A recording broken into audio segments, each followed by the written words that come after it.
Muito bem, o professor Bruno está de volta. Vamos agora para um novo tema de direito eleitoral, tratando neste momento sobre os crimes eleitorais. Bem, então dentro do Código Eleitoral, nós separamos um capítulo especial para versar sobre os crimes eleitorais. Então na aula de hoje, nós trataremos de alguns conceitos importantes sobre crimes, verificaremos todas as hipóteses de crimes eleitorais previstas no Código, e é claro que algumas modalidades de crimes estão previstas em leis esparsas. Então nós temos previsões de crimes eleitorais na própria Lei das Eleições, temos também na Lei de Fornecimento de Transporte e Alimentação no dia da eleição, que é uma lei que nós vamos estudar, que é a Lei de número 6.091 de 74. Mas na aula de hoje, nós focaremos nos crimes eleitorais previstos no Código. Se você estiver atento, os crimes eleitorais estão previstos após o capítulo dos recursos, especialmente a partir do artigo de número 283.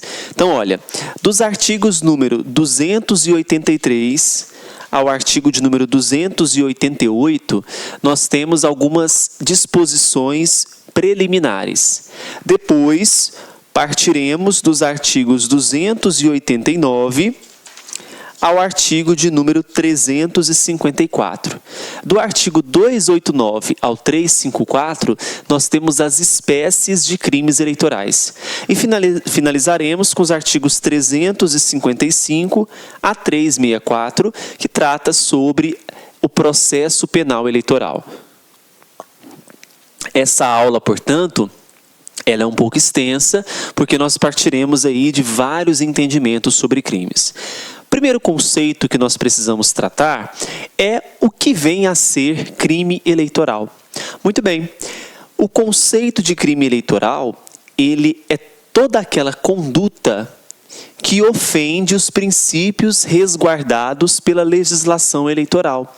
Então, a legislação eleitoral possui bens jurídicos protegidos pela lei, pelas legislações, e esses bens jurídicos, uma vez que são ofendidos, a ofensa a esses bens jurídicos acarreta um crime eleitoral. Então veja, a ofensa aos bens jurídicos que são protegidos por uma lei penal eleitoral acarreta, como podemos observar, condutas que ofendem esses princípios gerarão crimes eleitorais. Muito bem. Ações que atentam contra a regularidade das eleições, afetando, portanto, a soberania popular. Uma vez que eu falo de soberania popular, que se dá a partir do exercício do voto, a legislação eleitoral ela precisa guardar e respeitar esse exercício do voto. O exercício do voto, portanto, garantido pelo sufrágio universal. Bem, então, o objetivo da previsão no Código Eleitoral da existência desses crimes é que nós possamos, então, proteger a máxima da justiça eleitoral, que é o exercício do próprio voto. Tudo bem? O afastamento de qualquer forma de autoritarismo ou de regime totalitário. Claro, o regime adotado no Brasil é o regime democrático. Então, olha só, nós temos que afastar todas as condutas que se aproximam de uma forma de autoritarismo, que se aproximam de um regime totalitário. Então, toda forma que se aproxima do autoritarismo ou do regime totalitário são penalizadas pelas normas eleitorais. Então, toda aquela conduta que ofende bens jurídicos eleitorais são protegidos pela legislação e, por isso, devem ser afastados mediante as penalidades que existem na própria legislação. Então, inicialmente, essa é a introdução do conceito, introdução de conceitos de crimes eleitorais. Aí eu disse para vocês no início da aula que esses crimes eleitorais eles estão localizados de forma esparsa na legislação, não é? Então eu disse que dos artigos 289 a 354, nós temos diversas penalidades, diversos crimes, diversas espécies de crimes eleitorais. A Lei das Eleições, que é a própria lei número 9.504 de 97, nós encontraremos o artigo de número 33, parágrafo 4º. Então, vamos observar na Lei das Eleições, o artigo de número 33, parágrafo 4º. O 33, parágrafo 4º, fala sobre a questão da divulgação de pesquisa fraudulenta, constituindo crime. Nós já falamos isso quando estávamos estudando pesquisas e testes eleitorais. Estão lembrados? Depois nós temos o artigo de número 34, parágrafos 2º e 3º. O artigo 34, parágrafos 2º e 3º, eles versam sobre o não cumprimento do disposto nesse artigo e foi vetado. Então, o artigo 34, parágrafos 2º e 3º, está em desuso, uma vez que foram vetados. Posteriormente, nós temos a previsão do artigo de número 39. Então, olha, o artigo de número 39, parágrafo 5º, fala sobre a constituição de crimes no dia da eleição, puníveis com detenção de 6 meses a 1 ano, com alternativa de prestação de serviços à comunidade, quando for usados alto-falantes e amplificadores de som ou a promoção de comício ou carreata, isso no dia da eleição. E a arregimentação de eleitor ou a propaganda de boca de urna. Então, veja, são crimes eleitorais, a propaganda de boca de urna no dia da eleição, estão previstas as penalidades no artigo 39, parágrafo 5º. Tudo bem? Vamos ao artigo de número 40.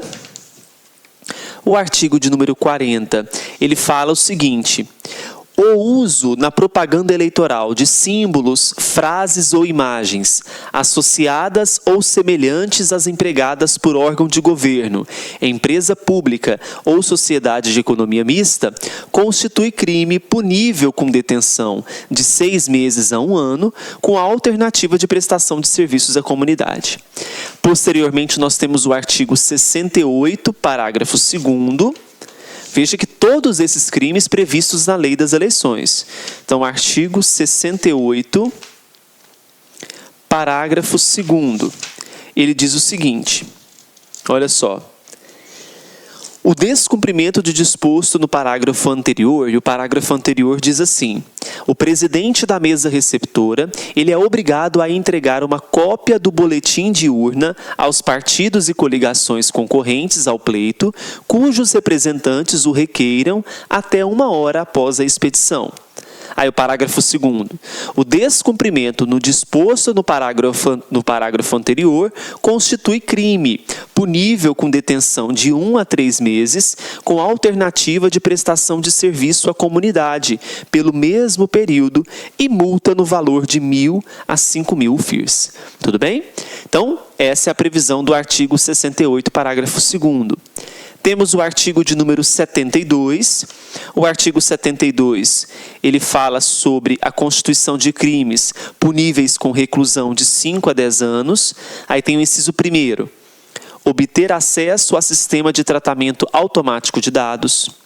Desenvolver ou introduzir comando, instrução ou programa de computador capaz de destruir, apagar, eliminar, alterar, gravar ou transmitir dado, instrução ou programa ou provocar qualquer outro resultado diverso. 3. Causar propositadamente dano físico ao equipamento usado na votação ou na totalização dos votos. Essa é a previsão do artigo 72. Depois nós temos o artigo 87, parágrafo 4º. Veja só, artigo 87, parágrafo 4º, ele está relacionado à questão da apuração. E no artigo 91, nós temos assim: o artigo 91 da Lei das Eleições: nenhum requerimento de inscrição eleitoral ou de transferência será recebido dentro dos 150 dias anteriores à data da eleição. Aí vem o parágrafo único. a retenção de título eleitoral ou do comprovante de alistamento eleitoral constitui crime, punível com detenção de 1 a 3 meses, com alternativa de prestação de serviços à comunidade. Bem, então veja que nós temos não só aquelas previsões de crimes eleitorais contidas no Código dos artigos 289 a 354. Nas legislações esparsas, nós temos a previsão também de crimes, como na Lei de Inelegibilidades, no artigo de número 25, assim como nas leis esparsas, como a lei que trata dos transportes e do fornecimento de alimentação, que é a Lei de número 6.091 de 74. Tudo bem? Então veja, nós vamos passar pelos estudos dessas modalidades de crimes, especialmente o que está previsto no artigo 289 a 354. Tudo bem? Bom, para que nós possamos iniciar então, gostaria que vocês fossem no Código Eleitoral, nas disposições preliminares sobre os crimes, a partir do artigo 283. Então vamos colocar assim: crimes eleitorais,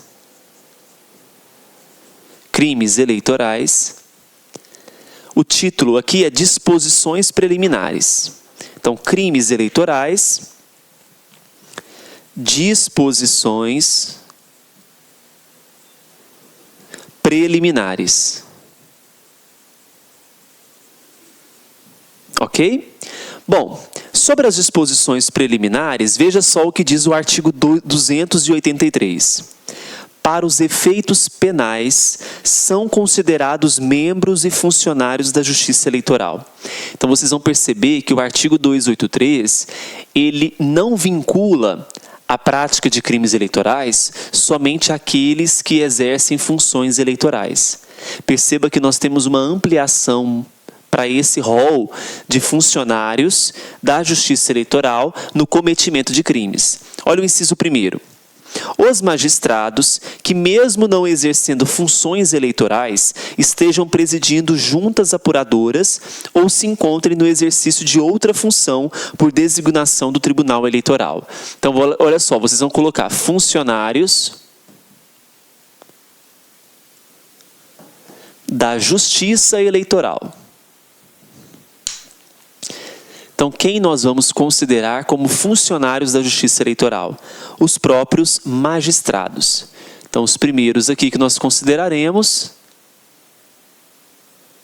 são os magistrados. Aí vem o inciso 2º. O inciso 2º diz assim: os cidadãos que temporariamente integram órgãos da Justiça Eleitoral. Por exemplo, os cidadãos que integram as juntas eleitorais. Porque você se lembra que nas juntas nós temos da seguinte composição: um juiz de direito mais 2 ou 4 cidadãos, não são? Então veja, nós temos aqui cidadãos que integram as juntas eleitorais. Muito bem. Além desses cidadãos que integram as juntas eleitorais, nós temos os cidadãos que hajam sido nomeados para as mesas receptoras ou juntas apuradoras. Então veja, tanto os cidadãos que integram as juntas, como demais cidadãos que integram a própria Justiça Eleitoral. E o inciso 4º, os funcionários requisitados pela Justiça Eleitoral. Quem são esses funcionários?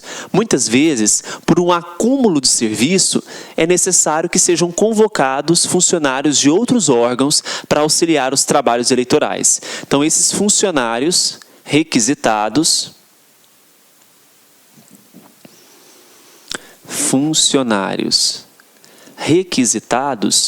também são considerados como pertencentes funcionários da Justiça Eleitoral.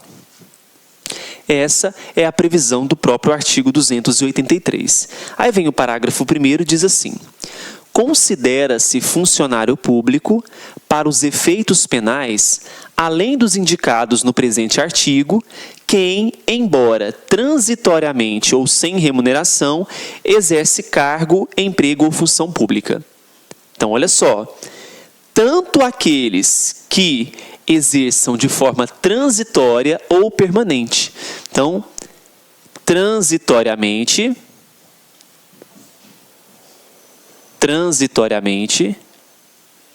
ou permanentemente.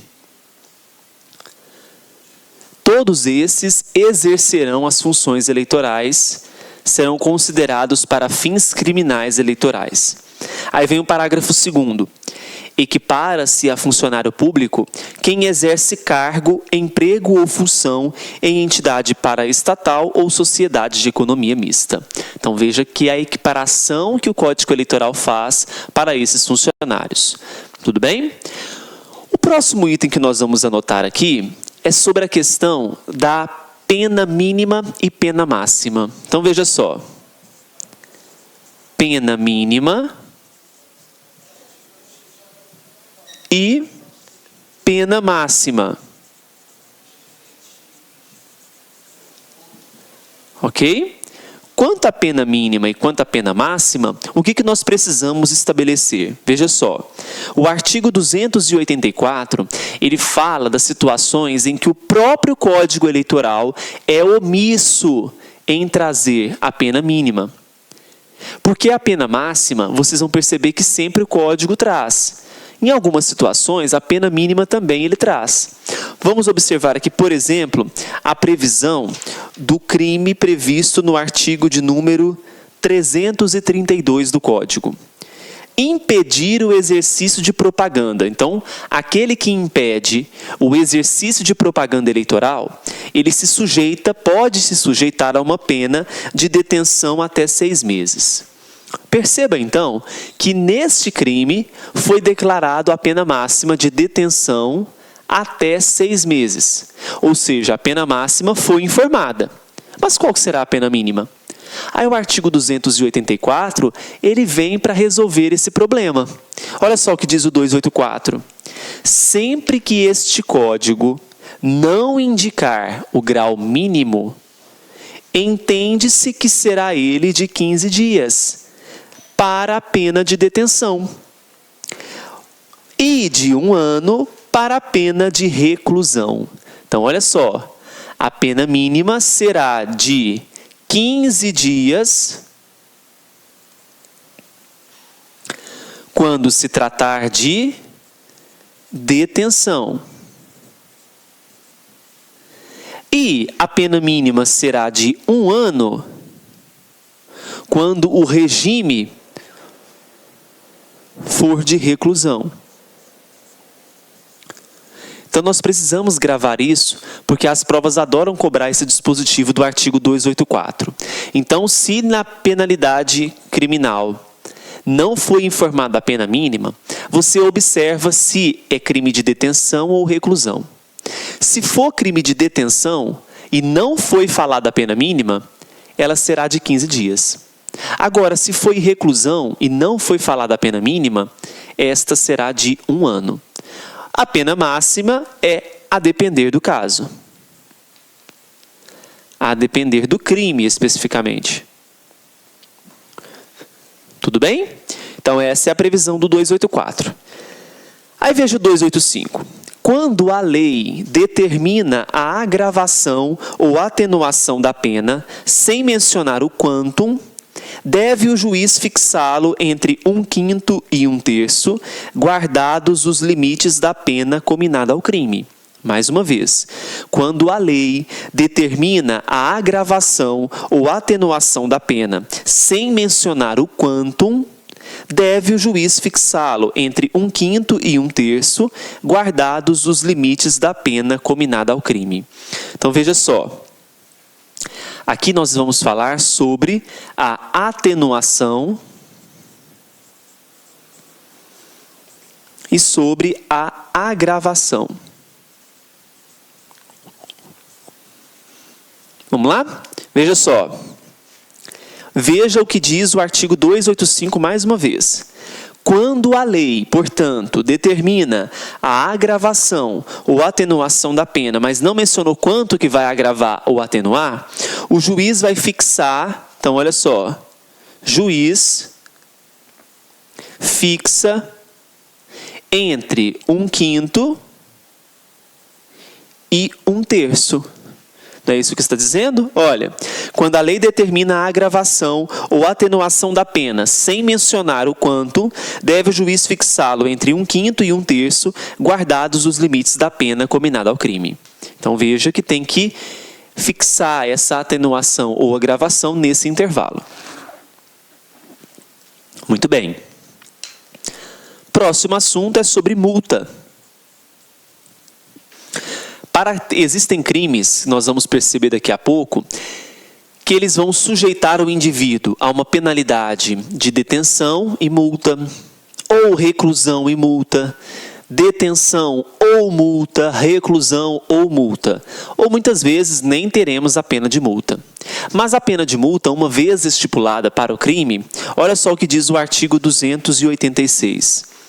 A pena de multa consiste no pagamento ao Tesouro Nacional de uma soma de dinheiro que é fixada em dias de multa. O seu montante mínimo é 1 dia multa e máximo 300 dias multa.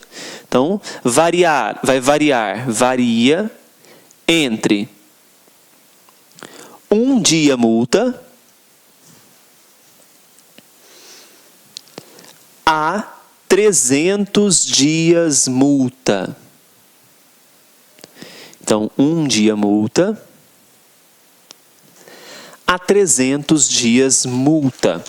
Aí vem o parágrafo 1º. O montante do dia multa é fixado segundo o prudente arbítrio do juiz, devendo este ter em conta as condições pessoais e econômicas do condenado, mas não pode ser inferior ao salário mínimo diário da região, nem superior ao valor de um salário mínimo mensal. Aí vem o parágrafo 2º.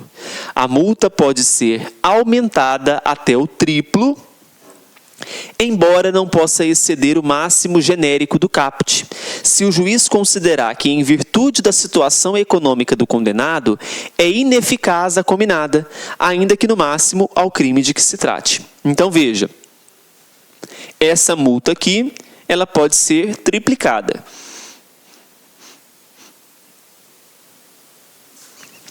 Poderá ser triplicada.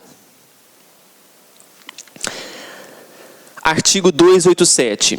Aplica-se aos fatos incriminados nestas leis as regras gerais do Código Penal. Claro, até porque o Código Eleitoral, ele precisa dos dispositivos do Código Penal e do Código de Processo Penal para poder subsidiar esses dispositivos.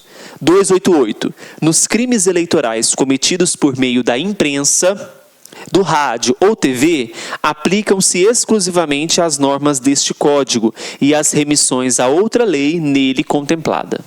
Ok? Então, essas disposições preliminares para sua prova, o que é mais importante você gravar e você vai marcar para mim?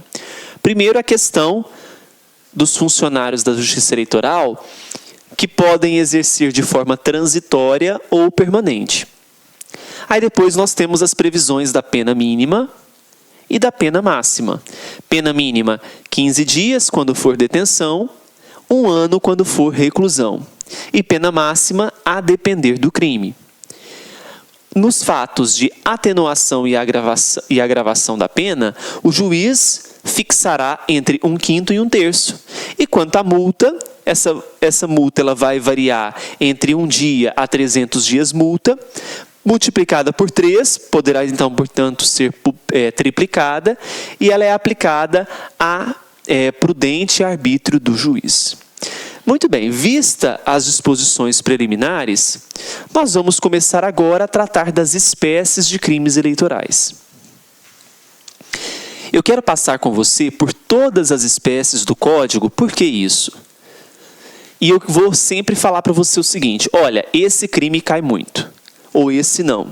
E eu vou explicar para vocês o que é mais cobrado dos crimes eleitorais, para que você não tenha problemas na prova. Não precisa gravar todos esses crimes, mas que você lembre dessa modalidade de crime, porque se vier na prova, não é?